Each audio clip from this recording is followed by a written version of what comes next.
Okay, so I was jotting down all these notes, and I was like, okay, well, every time every speaker came up, I was like, oh, that jogged something up. And so was it Coach Harrell or Coach Greg? So he has the Raider shirt, Raiders, your head jerked up, the Raiders. So I grew up in Inglewood, California, so Raiders were there. Inglewood, yes, so that's where I grew up. And I think my brothers are still a little upset that the Raiders left and went up north. Now they're in Vegas. But that made me, and it reminded me to go back to Inglewood. And Inglewood is very much ingrained in me. It is who I am.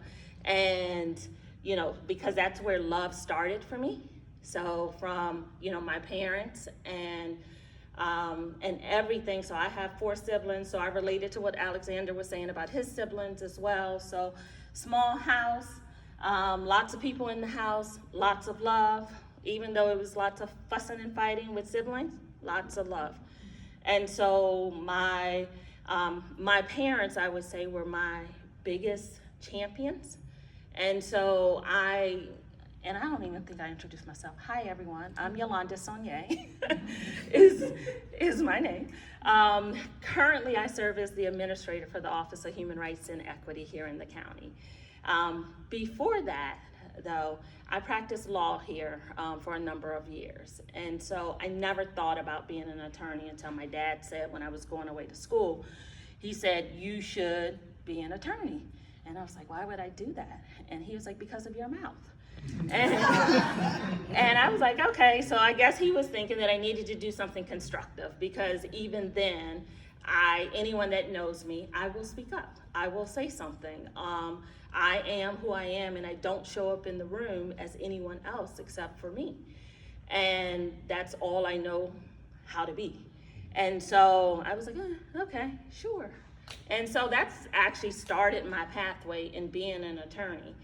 And I posted, then Coach Greg mentioned something about the Olympics.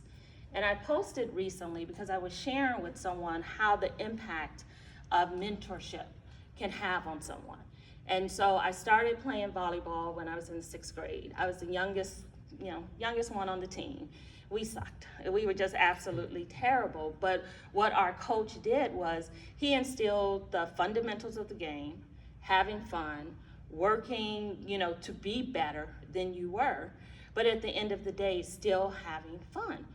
And that year, or the year before, was when 1984, LA had the Olympics.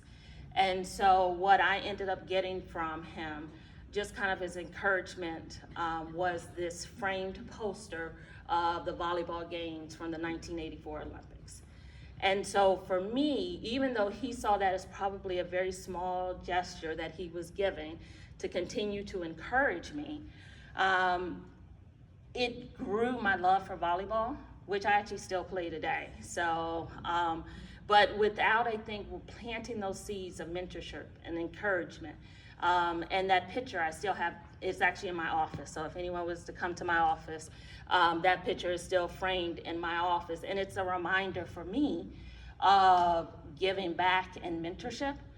And I know, and I think I've shared this, and Ms. Beverly probably has heard me say this before, that whenever I have a young person say that I want to intern, I want to find out what your office does, I want to talk to you, hands down, when do you want to do it? Because opportunities, you never know when opportunities and where that is going to lead. And so quite often, people don't get the opportunity. And so if I can offer that opportunity, then I'm going to do it. And I think what I was going to say, Ms. Beverly probably has heard, is that my staff, sometimes I think it probably irks them, is because we'll have a number of students in there. But they have learned now, and they have embraced it, and they're going to come in and they're going to get experience. They're not going to come here and shuffle papers. They're going to walk away with tangible skills that they can now put on their resume and say, hey, I did this. The other thing I wanted to share, and kind of learning about people and talking about love. So I leave Inglewood and I go clear across the country to Norfolk State, because I wanted to go to a HBCU. I'm a Spartan. That's right, behold the green and gold. So, and I share with people, this was before the internet, so I didn't go online and do the whole tour, virtual tour. I just went on hope. My brother's, a friend of my brother's, she went to Norfolk. She talked to me about it. I wanted to go to HBCU. I didn't want to go to the ones that you typically hear about. And so I was like, okay, cool, Norfolk. But I bring that up to say that here it is, this young girl from Inglewood is clear across the country. And what I didn't put into perspective was I just can't go home. Like, I can't go home for like Thanksgiving. I can't go home for spring break. And so what ended up happening was people, like my roommates' parents, they opened their home to me. During those times in which I could not fly home. I did go home for like Christmas break, summer break, and so forth. But those same gestures of love that I received when my son was at Morgan, you know, he had friends from out of state, friends whose family weren't doing anything for the holidays. Our house is open to anyone to come because I've been there, I know. And then the same thing, I left there and came to Baltimore. And so, and people that have embraced me, I want to be true to my word to Brooke. But the learn about people in my community. One thing that I wanted to share about that was I went on vacation. My husband and I went on vacation 2 years ago without the kids. It was glorious. It was our first time in years because travel basketball was our life. It was our vacation, and we learned to enjoy it and love it. But 2 years ago, we were able to take a vacation. And when I came back, I was talking to some people in the office, and I think I ended up writing something in our newsletter talking about your vacation self. So everyone may not have gone on vacation here before. Gone on vacation. Okay, so you go on vacation, and you're a different person when you go on vacation. You want to try different foods that you're not willing to try here. You want to talk to people that you typically may not come out of your bubble, or because you have your head in the phone, or you know, you're just too hurried, you don't talk to people. And we, you know, my husband and I, you know, met a couple there. We sat there and chit-chatted. They were a couple from Northern California, a white couple, and the more we talked, the more, even though you look on the outside how different we were very much alike. Talked about kids, talked about careers, talked about, you know, vacations and all of the things. And so when we go away, we're willing to kind of let our shield down. And I wish we would do that more here. And I just kind of give the, I just kind of coined it like your vacation self. If you would just take your vacation self and stop and talk to people, find out about, you know, their lives, what are they doing, try new foods, go to a different restaurant.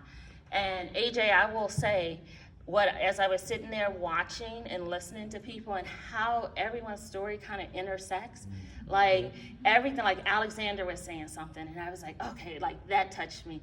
And then Cliff was talking, and I was like, ooh, and it's just how everything is so connected. And I was like, you know, there's not much to do, well, I probably shouldn't touch because you're video, but much to do in Howard County. And I could see this as like a Friday night, Saturday evening, come at some restaurant, and almost like an open mic, but open mic sharing love. Yes. And that people can come and share their story, and people can fellowship and talk, and it will give people the vehicle to do something, but to connect with people, because there are limited opportunities for people to genuinely just connect with people. And so I see that as being part of your journey. I'm giving you your journey, but I see that as... Does that mean the county has some money in the budget for that? Well, I can't speak for the whole county, but as I was sitting there as well, the Office of Human Rights, so what we are charged with are looking for ways to minimize discrimination in the county, to promote equal opportunity, to bring people together, to look at inequities. And so as we're talking about this, the way, and we say that we do that in several different ways. You know, we investigate complaints of discrimination, and I say that's the reactive side of the office, because at that point, something has already happened to someone. But then you got your proactive side, where our outreach and equity team is working, and we're trying to bring people together. And with people coming together and hearing people's stories, it gets you to acknowledge and understand people, which when you do that, you have a hard time being hateful to them. That's right. And so I was sitting there thinking how we have a program that we do that's called Hate Has No Place. But it hits different when you say love is the answer, as opposed to hate has no place, where we talk about hate bias incidents. And so I do think there is an opportunity for partnership as we talk about connecting people in the county, and I just see that as an opportunity to connect people. And I remember when I brought my kids to see the film Walking While Black when it was premiered at Howard High. Yeah. And for me, it was extremely important for them to see that film and understand. They were much younger, and I think that they can probably appreciate it more now that they are older. But I think connection is needed. And then I will also say, because I know you also wanted solutions, and so I am very much so a solutions-oriented person, and I'm okay, like, let's talk and put all the problems, but at a certain point, we gotta stop talking, and what are we gonna do? And so finding ways, and I would say advocacy. I was sitting there last night, I had to testify before the county council on a bill, and I'm sitting there looking at how empty it was, and how people are not showing up to county council meetings. People are not, advocating for the change that may be needed here in the county. We have a big election coming up, and of course, voting is big, and people are trying to get people to vote. But after the vote happens in November, then what? That's right. Then what? We stop. So you have to keep that advocacy going. We have to keep, our electeds. We have to keep them accountable. We have to keep our offices. I mean, I'm appointed, but you have to reach out and say, hey, what can we do? This is what's going on in the community. And without that, if you aren't reaching out, then how do we know? How do we know? Because I don't walk your journey every day. I don't walk yours. You walk in a different part of the county every day that I don't get to see. And so without hearing from you, I do not know what is going on. And so Brooke, I'm just gonna check my notes to make sure there was nothing else. Oh, so two other things I'm gonna say. The thing, so the office did in 2020, after George Floyd was murdered, after it became anti-Asian hate that was occurring, we did a dialogue series called Humanity Matters. We did a conference earlier this year called Humanity Matters. And kind of the theme behind it is love. It is looking and seeing someone's humanity and what they may be going through, what their experience is, and then taking that. And so as you talk about children, you never know what a child is going through. You don't know what happened in the house before they left. You don't know whether or not they ate before they left. You don't know anything. And so that was perfect. You don't know what she is going through and what she is thinking. But in my previous life before coming to the county, one of the things that I did was I represented children in abuse and neglect cases. And so just remembering, I think the speakers before me kind of brought it to the top of my head. We had a client whose mother passed away, and I think Alexander brought this to my mind. We had a client whose mother passed away. He was placed with his relatives in New York. The social worker said, we are not going to get him for his mother's funeral. And we were like, you can't get that back. You cannot get back your mother's funeral. And they were like, well, we're not gonna do it. And so my law partner and I filed an emergency petition to get an order so we can go up to New York to get him. And the court granted it. We jumped on the Amtrak train, grabbed him, brought him back here. And he, for many years, was extremely grateful because his siblings were there, but he was able to say goodbye to his mother. And so, but looking at the humanity of a 10-year-old child, and instead of saying, oh, he'll be okay, no, he won't be. And then also, recognizing, so, the coach talked about the children and what they're going through, and he wished that he could put his arms around all the children. But the same thing, I mean, I may be walking, down the street and I may look, I don't know, I may be in a funk. And I'd say, Yolanda, what's going on with you? Recognize that maybe I'm just deep in thought about something. Maybe it could be, that I lost someone close to me. You never know. And so at the end of the day, I just wanted to stress that if we look at and respect everyone and realize that humanity matters, love is the answer, then I think you bring it full circle back around, that this is what everything is about. And so, Brooke, I'm not gonna do the 50 other points I had. so I can give you this time, but I would say, you are the solution. We are the solution. What are you gonna do to make the change happen?